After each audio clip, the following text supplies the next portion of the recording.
ಪ್ರೀತಿಯ ವೀಕ್ಷಕರ ನಿಮ್ಮೆಲ್ಲರಿಗೂ ನಮಸ್ಕಾರ. ನಾನು ಕೆಜೆ ಹಳ್ಳಿ ಸುರೇಶ್.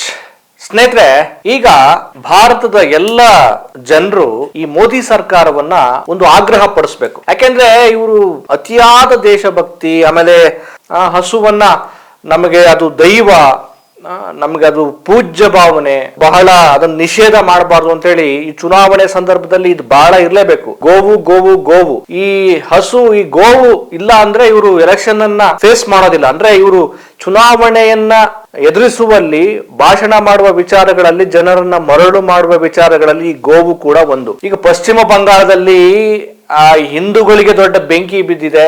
ಇವರ ಈ ಗೋಹತ್ಯೆ ನಿಷೇಧ ಕಾಯ್ದೆಯಿಂದ ಹಿಂದೂಗಳು ರೊಚ್ಚಿಗೆದ್ದು ಬಿಟ್ಟಿದ್ದಾರೆ ಇವರ ವಿರುದ್ಧ. ಬಿಜೆಪಿ ಅಲ್ಲಿನ ಸುವೇಂದು ಅಧಿಕಾರಿ ಸರ್ಕಾರದ ವಿರುದ್ಧ ಒಂದು ಏನ್ ಇವರು ಹೇಳೋ ಹಾಗೆ ಒಂದು ಏನು ಬಿಜೆಪಿ ಸರ್ಕಾರ, ಹಿಂದೂ ಪರ ಸರ್ಕಾರ ಹಿಂದೂಗಳಿಗೆ ಟಾರ್ಚರ್ ಕೊಡಕ್ ಶುರುವಾಗಿದೆ. ಸ್ನೇಹಿತರೆ, ಈಗ ಅದ್ರ ಬಗ್ಗೆ ನಾನು ಡೀಟೇಲ್ ಆಗಿ ಹೇಳ್ತೀನಿ.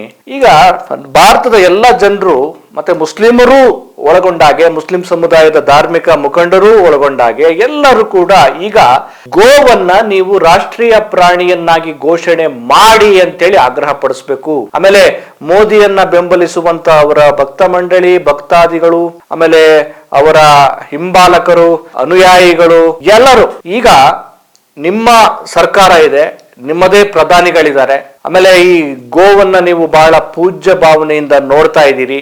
ಆ ಕಾರಣಕ್ಕೋಸ್ಕರ ನೀವು ಯಾರನ್ನು ಕಾಯುವ ಅಗತ್ಯ ಇಲ್ಲ. ನೀವೆಲ್ಲ ನಿಮ್ಮ ದೈವ ಆಗಿರುವಂತ ನರೇಂದ್ರ ಮೋದಿ ಅವರನ್ನ ಕೇಳಿ ಗೋವನ್ನ ರಾಷ್ಟ್ರೀಯ ಪ್ರಾಣಿಯನ್ನಾಗಿ ಮಾಡಿ ಅಂತ ನಾವು ಕೇಳ್ತೇವೆ. ಮೋದಿ ಸರ್ಕಾರಕ್ಕೇನಾದ್ರೂ ತಾಕತ್ತಿದ್ರೆ, ಧೈರ್ಯ ಇದ್ರೆ, ಇವರ ನಿಜವಾದ ಭಕ್ತಿ ಇದ್ರೆ, ಗೋವಿನ ಬಗ್ಗೆ ಇವ್ರಿಗೆ ನಿಜವಾದ ಭಕ್ತಿ ಇದ್ರೆ, ನಿಜವಾದ ದೇಶ ಪ್ರೇಮಿಗಳಾಗಿದ್ರೆ ಗೋವನ್ನ ರಾಷ್ಟ್ರೀಯ ಪ್ರಾಣಿಯನ್ನಾಗಿ ಘೋಷಣೆ ಮಾಡ್ಲಿ. ಅದಪ್ಪ ಇವ್ರು ಹೇಳಿದ್ ಕರೆಕ್ಟ್ರಿ, ಇವ್ರು ಹೇಳೋದು ಸರಿ, ಇವ್ರು ಮಾಡೋದು ಸರಿ ಅಂತ ಒಪ್ಕೋಬಹುದು. ಅಲ್ಲ ಕಣ್ರಯ್ಯ. ಆಮೇಲೆ ನಾವು ಇವರ ಮೋದಿಯವರ ಭಕ್ತಾದಿಗಳಲ್ಲಿ ಕೇಳಿಕೊಳ್ಳೋದೇನು ಅಂದ್ರೆ, ನೀವು ಅಷ್ಟೆಲ್ಲ ಹೇಳ್ತೀರಲ್ಲ, ಮತ್ತೆ ಮಾಡಿಸ್ರಿ, ಮೋದಿಯವರ ಹತ್ರ ಮಾಡಿಸಿ. ಒಂದು ವೇಳೆ ಮೋದಿಯವರು ಮಾಡ್ಲಿಲ್ಲ ಅಂದ್ರೆ ಯಾಕೆ ಮಾಡ್ಲಿಲ್ಲ ಅನ್ನೋ ಸತ್ಯನ ಅರ್ಥ ಮಾಡ್ಕೊಂಡು ನೀವು ಮೊಬ್ಬು ಭಕ್ತತನದಿಂದ ಹೊರಗಡೆ ಬರಬೇಕಾಗಿ ನಾವು ವಿನಂತಿ ಮಾಡ್ಕೊಳ್ತೀವಿ. ಆ ಮೊಬ್ಬುತನದಿಂದ ಹೊರಗಡೆ ಬಂದು ಪ್ರಜ್ಞಾವಂತ ನಾಗರಿಕರಾಗಿ ಈ ಮೋದಿ ಸರ್ಕಾರವನ್ನು ಪ್ರಶ್ನೆ ಮಾಡಿ. ಇಲ್ವಾ ನಿಮ್ಮ ಅತಿಯಾದ ಈ ಭಕ್ತಿ ಇದೆಯಲ್ಲ, ಏನು ಅತಿಯಾದಂತ ಉದ್ರೇಕ ಇದೆಯಲ್ಲ, ಆ ಉದ್ರೇಕದಲ್ಲಿ ಕೇಳಿ ಮಾಡಿಸಿ. ಮಾಡಲ್ಲ ಅಂದ್ರೆ ಯಾಕೆ ಅಂತ ನಾವು ಹೇಳ್ತೀವಿ. ಸ್ನೇಹಿತರೆ, ಅಲ್ಲ ಇವ್ರು ಇಷ್ಟೊಂದೆಲ್ಲ ಬಡಾಯಿ ಕೊಚ್ಕೋತಾರೆ. ಆಮೇಲೆ ಯಾವ ಬಿಜೆಪಿ ಎಲ್ಲೆಲ್ಲ ಅಧಿಕಾರಕ್ಕೆ ಬರುತ್ತೆ, ಯಾವ ಸ್ಟೇಟ್ ಅಲ್ಲಿ ಅಧಿಕಾರಕ್ಕೆ ಬರುತ್ತೆ, ಅಲ್ಲಿ ಇವರು ಮಾಡುವ ಮೊದಲ ಕೆಲಸವೇ ಗೋಹತ್ಯೆ ನಿಷೇಧ. ಆಯ್ತು, ನಿಮ್ ಸರ್ಕಾರ ಬಂದು 12 ವರ್ಷ ಆಯ್ತು, ಇದುವರೆಗೂ ಯಾಕೆ ಗೋವನ್ನ ರಾಷ್ಟ್ರೀಯ ಪ್ರಾಣಿಯನ್ನಾಗಿ ಮಾಡ್ಲಿಲ್ಲ? ಯಾಕೆ ಮಾಡಲ್ಲ? ಅರ್ಥ ಮಾಡ್ಕೊಳ್ಬೇಕು. ಮೋದಿಯನ್ನ ಬೆಂಬಲಿಸುವ, ಸುಮ್ಮನೆ ಎಲ್ಲದಕ್ಕೂ ತಟ್ಟೆ ಬಡ್ಕೊಂಡು ಅವ್ರನ್ನ ಹೊಗಳುವ ಭಕ್ತ ಮಂಡಳಿಗಳು ಅರ್ಥ ಮಾಡ್ಕೊಳ್ಬೇಕು. ಗೋವನ್ನ ಇವರು ರಾಷ್ಟ್ರೀಯ ಪ್ರಾಣಿಯನ್ನಾಗಿ ಮಾಡಲ್ಲ. ಯಾಕೆ ಅಂದ್ರೆ ಈ ಅರಬ್ ದೇಶಗಳಿಗೆ, ವಿದೇಶಗಳಿಗೆ ಅತಿ ಹೆಚ್ಚು ಗೋ ಮಾಂಸವನ್ನು, ಎಮ್ಮೆ ಮಾಂಸವನ್ನು, ಗೋ ಮಾಂಸವನ್ನು, ಒಟ್ಟು ಜಾನುವಾರುಗಳ ಮಾಂಸವನ್ನ ರಫ್ತು ಮಾಡುವ ದೇಶಗಳಲ್ಲಿ ನಾವು ಮೊದಲನೇ ಸ್ಥಾನದಲ್ಲಿದ್ದೀವಿ. ಇದರಿಂದ ಭಾರತಕ್ಕೆ ಒಳ್ಳೆ ಲಾಭ ಇದೆ.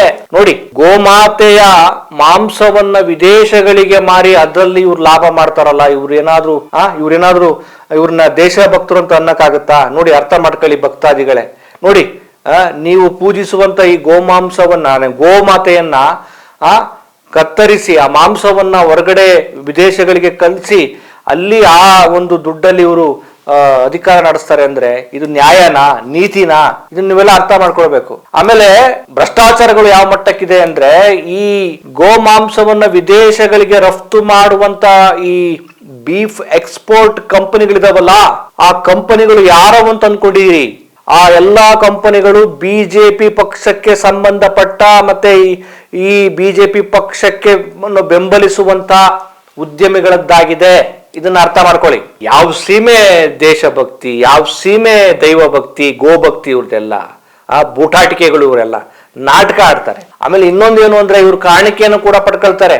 ಗೋಮಾತೆಗೆ ಲೈಸೆನ್ಸ್ ಕೊಡ್ಬೇಕಲ್ಲ, ಎಕ್ಸ್ಪೋರ್ಟ್ ಮಾಡುವಂತ ಲೈಸೆನ್ಸ್ ಎಲ್ಲ ಇವ್ರು ಕೊಡ್ತಾರಲ್ಲ, ಅದರ ಒಂದು ಫಲವನ್ನ ಉಣ್ಣುವ ಸಲುವಾಗಿ ಇವ್ರು ಏನ್ ಮಾಡ್ತಾರೆ ಅಂದ್ರೆ, ಆ ಒಂದು ಕಂಪನಿಗಳಿಗೆ ದೇಣಿಗೆ ರೂಪದಲ್ಲಿ ಕೋಟಿಗಟ್ಟಲೆ ಹಣವನ್ನ ಪಿ ಎಂ ಕೇರ್ ಫಂಡ್ ಹೋಗಿದೆ. ಎಲೆಕ್ಟ್ರೋಲ್ ಬಾಂಡ್ ಒಂದು ಏನು ದುಡ್ಡು ಇಸ್ಕೊಂಡ್ರಲ್ಲ ಇವರು ದೇಣಿಗೆ ಪಕ್ಷಕ್ಕೆ, ಎಲೆಕ್ಟ್ರೋಲ್ ಬಾಂಡ್ ಅದಕ್ಕೂ ಕೂಡ ಕೋಟಿಗಟ್ಟಲೆ ದುಡ್ಡು ಕೊಟ್ಟಿದ್ದಾರೆ. ಇಷ್ಟೆಲ್ಲ ಲಾಭ ಇರಬೇಕಾದ್ರೆ ಸುಮ್ಮನೆ ಅದನ್ನ ನಿಷೇಧ ಮಾಡ್ಬಿಟ್ಟು ರಾಷ್ಟ್ರೀಯ ಪ್ರಾಣಿಯನ್ನಾಗಿ ಮಾಡಿ ನಿಷೇಧ ಮಾಡ್ಬಿಟ್ರೆ ಇವ್ರಿಗೆ ಏನ್ ಲಾಭ ಇದೆ?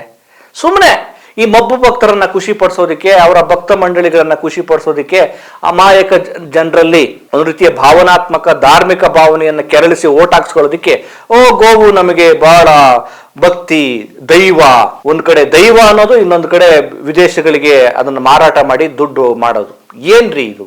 ಇವರು ಸೋಗಲಾಡಿತನಕ್ಕೆ ಇನ್ನೇನ್ ಹೇಳ್ಬೇಕು? ಈಗ ನೋಡಿ, ಪಶ್ಚಿಮ ಬಂಗಾಳದ ಕತೆ ಯಾರಿಗೆ ಹೇಳ್ಬೇಕೋ ಗೊತ್ತಿಲ್ಲ. ಒಂದು ಇವ್ರು ಹೇಳೋ ಹಾಗೆ ಒಂದು ಏನು ಹಿಂದೂ ಪರ ಸರ್ಕಾರ ಹಿಂದೂಗಳಿಗೆ ಬರೆ ಎಳಿತಾ ಇದೆ. ಜನ ರೊಚ್ಚಿಗೆದ್ದು ಬಿಟ್ಟಿದ್ದಾರೆ. ಹಿಂದೂಗಳಿಗೆ ಈಗ ನರಕ ಶುರುವಾಗಿದೆ. ನೋಡಿ, ಅಲ್ಲಿಗ ಅಧಿಕಾರಕ್ಕೆ ಬಂದ ನಂತರ ಮೇ 13ರಲ್ಲಿ ಹೊರಡಿಸಿರುವಂತ ಒಂದು ಹೊಸ ಆದೇಶದ ಪ್ರಕಾರ ಯಾವುದೇ ಎತ್ತು, ಹಸು ಅಥವಾ ಎಮ್ಮೆಯನ್ನ ವಧೆ ಮಾಡ್ಬೇಕಾದ್ರೆ ಅದಕ್ಕೊಂದು ನಿಯಮಗಳಿದಾವೆ. ಅಲ್ಲಿನ ಪಶು ವೈದ್ಯರು ಮತ್ತು ಸ್ಥಳೀಯ ಜನಪ್ರತಿನಿಧಿಗಳ ಜಂಟಿ ಪ್ರಮಾಣ ಪತ್ರವನ್ನ ಪಡಿಬೇಕಂತೆ. ಎಷ್ಟು ಸ್ಟ್ರಿಕ್ಟ್ ಮಾಡಿದ್ದಾರೆ. ಆಮೇಲೆ ಈಗ ಇರುವ ಒಂದು ನಿಷೇಧದ ಕಾಯ್ದೆಯ ಪ್ರಕಾರ 14 ವರ್ಷಕ್ಕಿಂತ ಕಡಿಮೆ ವಯಸ್ಸಿನ ಜಾನುವಾರುಗಳ ವಧೆಯನ್ನ ನಿಲ್ಲಿಸಲಾಗಿದೆ. ಆಮೇಲೆ ಎಷ್ಟು ಕಟ್ಟುನಿಟ್ಟಾಗಿ ಜಾರಿ ಮಾಡಿದ್ದಾರೆ ಅಂದ್ರೆ 1950ರ ಕಾನೂನು ಮತ್ತು ಕಲ್ಕತ್ತಾ ಹೈಕೋರ್ಟ್ನ ನಿರ್ದೇಶನಗಳನ್ನ ಕಟ್ಟುನಿಟ್ಟಾಗಿ ಜಾರಿಗೆ ತರುವಂತೆ ಈ ಕಾಯ್ದೆಯನ್ನ ಜಾರಿ ಮಾಡಲಾಗಿದೆ. ಆಮೇಲೆ ಈ ಕಾಯ್ದೆಗೆ ಸಂಬಂಧಪಟ್ಟ ಹಾಗೆ ಬಹಳ ನೊಂದು ಕುಗ್ಗಿ ಹೋಗಿರುವಂತ, ತಮಗೆ ವ್ಯಾಪಾರ ಆಗದೆ ಆರ್ಥಿಕ ಹೊಡೆತವನ್ನ ಕಂಡು ಸಂಕಷ್ಟಕ್ಕೆ ಈಡಾಗಿರುವಂತ ಏನು ಯಾರು ಹಿಂದೂಗಳಾಗಿರುವಂತ ರೈತರು, ಕಸಾಯಿಖಾನೆ ಕಾರ್ಮಿಕರು, ಮಾರಾಟಗಾರರು, ಇವರೆಲ್ಲ ಹೈಕೋರ್ಟ್ ಅಲ್ಲಿ ಒಂದು ಈ ನಿಯಮವನ್ನು ಸಡಿಲಗೊಳಿಸಿ ಅಂತ ಮನವಿ ಮಾಡಿದ್ದಾರೆ. ಆದ್ರೆ ಹೈಕೋರ್ಟ್ ಈ ಅರ್ಜಿಯನ್ನ ವಜಾಗೊಳಿಸಿದೆ. ಅಲ್ಲಿಗೆ ಪಶ್ಚಿಮ ಬಂಗಾಳದಲ್ಲಿ ಹಿಂದೂಗಳ ಕತೆ ಮುಗಿದಾಯ್ತು. ಕತೆ ಅಂದ್ರೆ ಪಾಪ ಅವ್ರಿಗೀಗ ಬಕ್ರೀದ್ ಹಬ್ಬ ಶುರುವಾಗುತ್ತೆ. ಇಂತಹ ಸಂದರ್ಭದಲ್ಲಿ ಒಳ್ಳೆ ಈ ಜಾನುವಾರುಗಳ ವ್ಯಾಪಾರದಿಂದ ಒಳ್ಳೆ ದುಡ್ಡು ಸಿಗ್ತಾ ಇತ್ತು. ಇದರಿಂದ ಅವ್ರ ಬದುಕು ನಡೀತಿದೆ. ಎಷ್ಟೋ ನೂರಾರು ಸಾವಿರಾರು ಕುಟುಂಬಗಳು ಈ ರೀತಿ ಪಶು ಜಾನುವಾರುಗಳ ವ್ಯಾಪಾರದಿಂದಾಗಿ ತಮ್ಮ ಕುಟುಂಬವನ್ನ ನಡೆಸ್ತಾರೆ. ಆಮೇಲೆ ತಮಗೆ ಅಗತ್ಯವಿಲ್ಲದಂತಹ ಪಶುಗಳನ್ನ ಮಾರಾಟ ಮಾಡಿ ಮತ್ತೆ ತಮಗೆ ಹಾಲು ಕೊಡುವಂತ ಪಶುಗಳನ್ನ, ಹಸುಗಳನ್ನ, ಎತ್ತುಗಳನ್ನ ಖರೀದಿ ಮಾಡುವಂಥದ್ದು ಇದು ವಾಡಿಕೆ ಇದ್ದೇ ಇರುತ್ತೆ. ಈಗ ಮಾರಾಟನೂ ಮಾಡಂಗಿಲ್ಲ. ಅಲ್ಲಿ ಮಾರಾಟ ಆಗದೆ ಈ ಹಿಂದೂಗಳ ಕುಟುಂಬದ ಜೀವನ ಕೂಡ ನಡೀತಾ ಇಲ್ಲ. ನೋಡಿ ಎಂತ ಸಂಕಷ್ಟವನ್ನ ಈ ಹಿಂದೂ ಸರ್ಕಾರ ಹಿಂದೂಗಳಿಗೆ ತಂದಿಟ್ಬಿಟ್ಟಿದೆ. ಒಂದ್ ರೀತಿ ಇದು ಹೆಂಗೆ ಅಂದ್ರೆ ಇರ್ಲಾರ್ದೆ ಇರುವೆ ಬಿಟ್ಕೊಂಡ್ರು ಅಂತಾರಲ್ಲ, ಹಂಗೆ ಇರುವೆ ಬಿಟ್ಕೊಂಡ್ರು, ಇವ್ರ ಅಂಡುಗಳಿಗೆ ಬೆಂಕಿ ಹಚ್ಕೊಂಡ್ರು ಗೊತ್ತಿಲ್ಲ, ಆ ಮಟ್ಟಕ್ಕೆ ತಂದು ಬಿಟ್ಟಿದ್ದಾರೆ. ಪಾಪ ಜನಸಾಮಾನ್ಯರು ಬಹಳ ಒದ್ದಾಡ್ತಿದ್ದಾರೆ. ಏನ್ ಮಾಡ್ಬೇಕು ಇವ್ರಿಗೇನಾದ್ರೂ ಸ್ವಲ್ಪ ಒಂದು ಧಾರ್ಮಿಕ ಸಾಮರಸ್ಯ ಇದೆಯಾ? ಆಮೇಲೆ ಈ ಸಮುದಾಯಗಳ ನಡುವೆ ಒಂದು ಕೊಡುಕೊಳ್ಳುವಿಕೆ ಇರುತ್ತೆ. ಧಾರ್ಮಿಕ ನಂಬಿಕೆಗಳು, ಆಚರಣೆಗಳು ಬೇರೆ ಬೇರೆ ಆದ್ರೂ ಕೂಡ ವ್ಯಾಪಾರ, ವಹಿವಾಟು, ಕೊಡುಕೊಳ್ಳುವಿಕೆ ಇದೆಲ್ಲ ಮೊದಲಿಂದನೂ ಬಂದಿದೆ. ಇದ್ರ ಯಾವ ಜ್ಞಾನವೂ ಇಲ್ಲದಂತ ಈ ಮತಿಗೇಡಿ ಬಿಜೆಪಿಗರು ಈ ರೀತಿಯ ಜನಸಾಮಾನ್ಯರು ನೋಡಿ, ಅಲ್ಲಿ ರೈತರಿಗೆ ತೊಂದರೆ ಆಗುತ್ತೆ, ಕಸಾಯಿಖಾನೆ ಕಾರ್ಮಿಕರಿಗೆ ತೊಂದರೆ ಆಗುತ್ತೆ, ಆಮೇಲೆ ಮಾರಾಟಗಾರರು, ಈ ಜಾನುವಾರುಗಳನ್ನ ಮಾರಾಟ ಮಾಡುವಂತ ರೈತರೇ ಅದನ್ನ ಕಸುಬಾಗಿ ಇಟ್ಕೊಂಡಿರ್ತಾರೆ, ಅವ್ರಿಗೆ ತೊಂದರೆ ಆಗಿದೆ, ಹೆಣ್ಣು ಮಕ್ಕಳಿಗೆ ತೊಂದರೆ ಆಗಿದೆ. ಇವೆಲ್ಲ ಆಮೇಲೆ ಎಷ್ಟೊಂದು ಇದು ಒಂದಕ್ಕೊಂದು ಲಿಂಕ್ ಇರುತ್ತೆ. ಇಷ್ಟೆಲ್ಲ ಸಮಸ್ಯೆ ಆಗುತ್ತೆ ಅಂತ ಸ್ವಲ್ಪನಾದ್ರೂ ಇವ್ರಿಗೆ ವಿವೇಕ ಇತ್ತು. ಇವ್ರ ತಲೆಯಲ್ಲಿ ಏನ್ ತುಂಬಿದೆ ಅಂದ್ರೆ, ಇವರೆಲ್ಲ ಅಂದ್ಕೊಂಡಿದ್ದಾರೆ, ಮಬ್ಬು ಭಕ್ತರುಗಳು ಎಲ್ಲ ಅಂದ್ಕೊಂಡ್ರೆ ನಮ್ಮ ತಲೆಯಲ್ಲಿ ಬಹಳ ಲೋಕಜ್ಞಾನ ಇದೆ, ಭಕ್ತಿ ಇದೆ, ಅದು ಇದೆ, ಇದು ಇದೆ ಅಂತ. ಇವ್ರ ತಲೆಯಲ್ಲಿ ಸಗಣಿ ತುಂಬ್ಕೊಂಡಿದೆ. ಬಿಡಿ, ಸಗಣಿಗೂ ಕೂಡ ಒಂದು ಒಳ್ಳೆ ಒಂದು ಗೊಬ್ಬರ. ಅದು ಕುವೆಂಪು ಒಂದು ಗೊಬ್ಬರ ಅಂತ ಒಂದು ಕವಿತೆ ಬರೀತಾರೆ. ಗೊಬ್ಬರ ಅದೊಂದು ಫಲವತ್ತತೆಯ ಒಂದು ರೂಪ. ಅದು ಇವ್ರ ತಲೆಯಲ್ಲಿ ಏನ್ ತುಂಬ್ಕೊಂಡಿದೆ? ಅಭೇದ್ಯ ತುಂಬ್ಕೊಂಡಿದೆ. ಅದಕ್ಕೆ ಈ ರೀತಿಯ ನಿಯಮಗಳನ್ನ, ಕಾಯ್ದೆಗಳನ್ನ ಜಾರಿಗೆ ತರೋದು. ನೋಡಿ, ಈಗ ಪ್ರತಿದಿನ ಸುಮಾರು 2,000 ಹಸುಗಳನ್ನ ಮಾರಾಟ ಮಾಡ್ತಿದ್ದಂತ ಪೋರ್ಲೆಹಾತ್ ಗೋರ್ಹಾತ್ ಅಂತ ಒಂದು ಮಾರುಕಟ್ಟೆ, ಆ ಒಂದು ಏನು ಮಳಿಗೆಗಳು ಮಾರುಕಟ್ಟೆ, ಈಗ ಅಲ್ಲಿ ಈ ಬಕ್ರೀದ್ ಹಬ್ಬದ ಸನಿಹದಲ್ಲಿ ಕೇವಲ 1-2 ಡಜನ್ ಜಾನುವಾರುಗಳು ಅಷ್ಟೇ ಕಾಣಿಸ್ತಾ ಇದಾವಂತೆ. ಮತ್ತೆ ಈ ರೀತಿ ಮಾಡಿದ್ರೆ ಇನ್ನೇನ್ ಮಾಡಕ್ಕಾಗತ್ತೆ? ಈಗ ಅಲ್ಲಿನ ಪಶ್ಚಿಮ ಬಂಗಾಳದ ಮುಸ್ಲಿಮರು ಈ ಒಂದು ಆದೇಶವನ್ನ ಪಾಲನೆ ಮಾಡೋದಕ್ಕೆ ರೆಡಿ ಆಗಿದ್ದಾರೆ.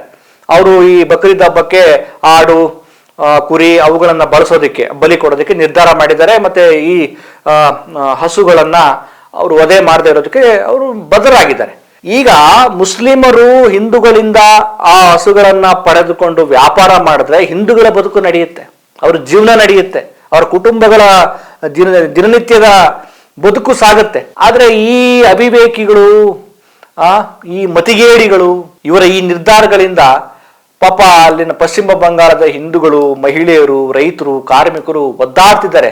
ಕೊನೆಗೆ ಇವ್ರು ಯಾವ ಸ್ಥಿತಿಗೆ ಆ ಜನರನ್ನ ಕೊಂಡೊಯ್ತಾರೆ ಅಂದ್ರೆ, ಜನ ಹತಾಶರಾಗಿ ಇವ್ರನ್ನ ಹುಡುಕೊಂಡೋಗಿ ಬಾರಿಸೋ ಲೆವೆಲ್ಗೆ ಇವ್ರು ಸಿಟ್ಟು ತರಿಸ್ತಾ ಇದ್ದಾರೆ ಅಲ್ವಾ. ಈಗ ಆ ಹಸುಗಳನ್ನ ಇಟ್ಕೊಂಡು ಅವ್ರು ಏನ್ ಮಾಡ್ಬೇಕೀಗ? ವ್ಯಾಪಾರನೂ ಮಾಡಕ್ ಆಗ್ತಾ ಇಲ್ಲ, ಇತ್ಲಾಗ ದುಡ್ಡು ಬರ್ತಾ ಇಲ್ಲ. ಆಮೇಲೆ ಆ ಹಸುಗಳನ್ನ ಅವರು ಬೇಡವಾದ ಹಸುಗಳನ್ನ ಮತ್ತೆ ಮಾಡ್ಬೇಕಾಗಿರೋ ಹಸುಗಳನ್ನ ಅವ್ರನ್ನ ಮೇಂಟೈನ್ ಮಾಡೋದು ಹೆಂಗೆ? ಅದಕ್ಕೆ ದುಡ್ಡು ಕೊಡೋರು ಯಾರು? ಇವ್ರು ಕೊಡ್ತಾರಾ? ನರೇಂದ್ರ ಮೋದಿ ಅವ್ರು ಕೊಡ್ತಾರಾ? ಸುವೇಂದು ಅಧಿಕಾರಿ ಕೊಡ್ತಾರಾ? ಈ ಭಕ್ತರು ಕೊಡ್ತಾರ? ಯಾರು ಕೊಡ್ತಾರೆ? ಅದಕ್ಕೊಂದು ಒಂದು ಕಾಯ್ದೆ ಮಾಡ್ಬೇಕು, ಅದಕ್ಕೆ ಬೇಕಾದ ಸವಲತ್ತುಗಳನ್ನ ಮಾಡ್ಬೇಕಲ್ಲ, ವ್ಯವಸ್ಥೆ ಮಾಡ್ಬೇಕಲ್ಲ ಸುಮ್ನೆ. ಆಮೇಲೆ ಇನ್ನೊಂದೇನು ಅಂದ್ರೆ, ಒಂದು ವೇಳೆ ಏನಾದ್ರೂ ನರೇಂದ್ರ ಮೋದಿ ಅವರು ಈ ಆಗ್ರಹವನ್ನ ಕೇಳ್ಬಿಟ್ಟು ಹಸುವನ್ನ ಏನಾದ್ರೂ, ಗೋವನ್ನ ರಾಷ್ಟ್ರೀಯ ಪ್ರಾಣಿಯನ್ನಾಗಿ ಮಾಡಿ ಅದನ್ನ ವಧೆ ಮಾಡಬಾರ್ದು ಅನ್ನೋ ತರದ್ದು ಆಗ್ಬಿಟ್ರೆ, ಮತ್ತೆ ವಿದೇಶಗಳಿಗೆ ಮಾಂಸವನ್ನ ಕಳಿಸೋದು ನಿಲ್ಲಿಸ್ಬಿಟ್ರೆ, ಮತ್ತೆ ಇವ್ರದ್ದು ಜೇಬ್ ತುಂಬಕಲ್ಲ ಬಿಜೆಪಿಗರದು. ಅದ್ರ ಕತೆ ಹೋಗ್ಲಿ. ಈ ಕರ್ನಾಟಕದಲ್ಲಿ ಮತ್ತೆ ಬೇರೆ ಬೇರೆ ಭಾಗದಲ್ಲಿ ಒಂದಷ್ಟು ಗೋರಕ್ಷಕರು ಅಂತಿದಾರಲ್ಲ, ಪಾಪ ಅವ್ರದ್ದು ಉದ್ಯೋಗ ನಿಂತುಬಿಡುತ್ತೆ. ಗೋ ರಕ್ಷಣೆ ಅಂತ ಹೇಳಿ ಈ ದಂಧೆಯಲ್ಲೇ ಬದುಕನ್ನ ಹೊಟ್ಟೆ ತುಂಬಿಸ್ಕೊಳ್ಳುವಂತ ಒಂದಷ್ಟು ನಕಲಿ ಗೋರಕ್ಷಕರು ತುಂಬ್ಕೊಂಡ್ಬಿಟ್ಟಾರೆ ಕರ್ನಾಟಕದಲ್ಲಿ. ಪಾಪ ಅವ್ರಿಗೂ ಬಹಳ ಸಂಕಷ್ಟ ಆಗುತ್ತೆ. ಅದನ್ನೆಲ್ಲ ನೋಡ್ಕೊಂಡು ಮೋದಿ ಅವರು ಸುಮ್ಮನಿದ್ದಾರೆ ಅನ್ನೋ ಗೊತ್ತಿಲ್ಲ. ಆಮೇಲೆ ಇವರೇನೋ ಗೋರಕ್ಷಣೆ ಮಾಡ್ತೀವಿ ಅಂತ ಹೇಳಿ ಆ ಗೋವುಗಳು ಕರ್ಕೊಂಡು ಎಲ್ಲಿಗೆ ಹೋಗ್ತಾರೋ, ಎಲ್ಲಿಗೆ ಬಿಡ್ತಾರೋ, ಅಥವಾ ಯಾರಿಗೆ ಮಾರಾಟ ಮಾಡ್ಕೊಳ್ತಾರೋ ಅದು ಗೊತ್ತಿಲ್ಲ. ಇಲ್ಲಿಗೆ ತಂದು ನಿಲ್ಲಿಸಿಬಿಟ್ಟಿದ್ದಾರೆ ಈ ಬಿಜೆಪಿಗರು. ಸುಮ್ಮನೆ ನಾವು ಗೋಮಾತೆ ಅನ್ನೋದು, ಗೋಮಾತೆ ಮಾಂಸದಲ್ಲಿ ಇವರು ಮಜಾ ಮಾಡೋದು, ಮತ್ತೆ ಆ ಗೋಮಾತೆ ಎಕ್ಸ್ಪೋರ್ಟ್ ಮಾಡುವಂತ ಏನು ಕಂಪನಿಗಳಿಂದ ದುಡ್ಡು ಹೊಡ್ಕೊಳ್ಳೋದು. ಏನ್ರಿ ಇದು? ಇವೆಲ್ಲ ಆಗತ್ತಾ? ಒಂದು ಮನುಷ್ಯ ಧಾರ್ಮಿಕವಾಗಿ ಬದುಕಬೇಕು. ನಮಗೇನು ನಮಗೆ, ಅವ್ರಿಗೇನು ಅದು ಅವ್ರಿಗೆ, ಪರಸ್ಪರ ಪೂರಕವಾಗಿ ಬದುಕೋ ಇದೇ ಗೊತ್ತಿಲ್ಲ ಇವರಿಗೆ. ಆ ಮನಸ್ಥಿತಿಯೇ ಇಲ್ಲ. ಬೆಂಕಿ ಹೆಚ್ಚೋದು, ಗಲಾಟೆ ಮಾಡೋದು, ಈ ರೀತಿ ನಿಷೇಧಗಳನ್ನ ಇರೋದು.